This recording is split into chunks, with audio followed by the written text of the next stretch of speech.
최순실이 하버드대 출신의 늘씬한 미녀였다면 또 달랐을걸? 요한, CRF 멤버. 순실이가 강남 아지매라서 저 난리를 피우는 거야. 쥐만원 얘기를 한번 잘 들어봐. 말이 된다니까?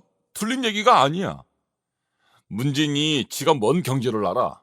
포퓰리즘 때문에 이 나라 곧 파탄나게 되어 있어. 직장 생활을 하면서 대표에게 이런 얘기를 반복적으로 들으면 이건 어떤 폭력이라고 정의할 수 있을까? 성희롱은 처벌 대상이라도 되지만 이런 희롱은 어떻게 할 수가 없다. 그냥 듣고만 있는 수밖에. 하지만 나도 모르게 순간 욱했던 모양이다. 한땐 존경하기도 했었던 CEO였는데 서울대를 나왔고 동대학원도 나왔고 뭐 나름 이런저런 경력을 이어붙이면 A4 한 페이지 분량을 좋게 넘길 만한 커리어가 붙는 나름 이 분야에선 알아주는 저명 인사다.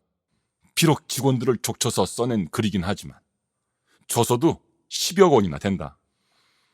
그런 사람이 저와 같은 이야기를 한다면 우리나라 보수라는 집단에 사실 진짜 보수도 없긴 하지만 레벨을 평가할 수 있는 하나의 기준점이 될 수 있겠다 싶다. 어쨌건 난 저 말이 튀어나왔을 때 나도 모르게 욱했다. 그런 말씀은 하지 않으시는 것이 좋겠습니다. 난 그날 이후 회사 대표에게 찍혀버렸다. 때마침 한 임원이 내 페이스북을 통해 디지털 뒷조사까지 했고 그 사실을 바탕으로 외부 활동에 너무 과하게 치중한다는 경고까지 받았다. 죄목은 일은 안 하고 좌파적 성향의 가톨릭 독서 모임에서 왕성하게 활동을 하더라 즈음이 되겠다. 때마침 연말정산에서 정의당에 후원한 사실까지 보고가 들어갔더랬다. 이후 스토리는 뭐 뻔한 정리해고 이야기다. 프로젝트를 진행하는데 팀장인 나도 모르게 이제 막 입사한 신입사원들만 따로 불러 논의를 하거나 팀원들, 임원들 다 있는 자리에서 면박을 주는 말은 수시로 이루어졌다. 언제 화장실 앞으로 책상 빼지 않을까 싶었는데 다행히 화장실 앞 공간이 좁아서 그런 일까진 일어나지 않았지만 점점 조직 안에선 투명 인간이 되어갔다. 사실 당연한 이야기긴 하지만 정시에 출근해서 정시에 퇴근하는 일이 많아졌고 고의적으로 업무에서 배제되어 갔다. 출근하면 구인구직 사이트에 들락거리는 게 일이었다. 지금은 담담하게 쓰고 있지만 당시의 내적 분노의 광풍이 내 영혼에 얼마나 심각한 해를 입혔는지는 글로 다 표현하기 어렵다.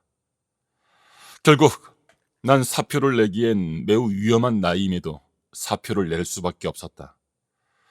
소리 없는 눈물을 계속 속으로 삼켜내야 했고 시뻘건 무언가가 명치 끝에 자리 잡아 신물이 수시로 넘어와 목구멍이 헐었다. 오지 않는 잠에 밤새 몸을 뒤척이다 문득문득 내 방에서 밖으로 보이는 큰 창문 하나로 뛰어내리고 싶은 충동을 수시로 느꼈다. 좌파적 성향의 가톨릭 독서 모임도 그만뒀다. 그뿐인가? 모든 대외 활동을 중단했다. 당연히 성당도 안 나갔다. 나름 정의라 믿고 행동했던 모든 활동들이 원망스럽고 무의미하게 느껴졌다. 유배지의 토빗이 따로 없었다. 지만원의 거짓말은 단죄받았다. 대선은 민주당이 압도적인 승리를 거두었다. 하지만 이재용은 잘 빠져나갈 것 같다. 검찰은 여야를 떠나 검찰만의 철옹성을 지켜낼 것 같다. 법원 내 판사들은 아무도 단죄받지 않았다. 광야의 시간을 버티고 버텨냈다. 중간에 취업 사기나 다름없는 이상한 기업을 한번 거치면서 그나마 마지막 달 임금도 떼이긴 했지만 그래도 200개가 넘는 이력서를 돌린 끝에 일단 다시 자리를 잡는 데 성공했다.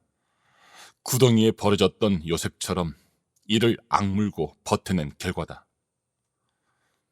스타트업이고 80년대 중반이 회사의 주요 경영진이며 100명이 넘는 인원 중 7, 80%가 90년대생이다. 모든 직원이 직급 없이 대표조차 그냥 땡땡님으로 불리운다. 슬리퍼를 끌고 다니며 중요한 회의들이 진행되고 대외적인 미팅에서도 격식이 없다. 하지만 신입 경력을 망라하고 수습기간은 필수이다. 수습기간 중 필기시험도 본다. 10년 경력이든 1년 신입이든 공평하게 본다. 능력을 증명하거나 회사 내에서 나의 쓰임새를 증명하지 못하면 3개월 수습 종료 후에 그냥 아웃이다. 정규직이 된 이후에도 경쟁은 끝나지 않는다. 2, 3년 내 퇴사율이 70%를 넘는다. 오늘의 노동시장은 과거와는 그 개념 자체가 다르다. 무한 책임 고용이 아닌 유한 경쟁 고용이고 능력 있는 90년대생들은 오히려 그런 걸 더 선호한다. 말 그대로 쏘 쿨하다. 그래도 최순실이 하버드 미녀였다면 지만원의 말 일리 있다는 세상 꼰대 같은 말 안 들어 다행이다. 어제 전화를 한 통 받았다. 전 대표가 내 흔적마저 지운다며 내가 완결했던 모든 성과들을 다시 작업하라 한다고 이전에 어느 협력업체와 일을 했었는지 묻는 전화였다. 나는 이미 지금을 온전히 받아내며 살아가고 있는데 같은 시간에 있지만 과거에 머물러 있는 그분이 이젠 딱하게 느껴졌다. 그리고 순간 나도 모르게 탄식 같은 한마디가 터져 나왔다. 야, 왜 이래?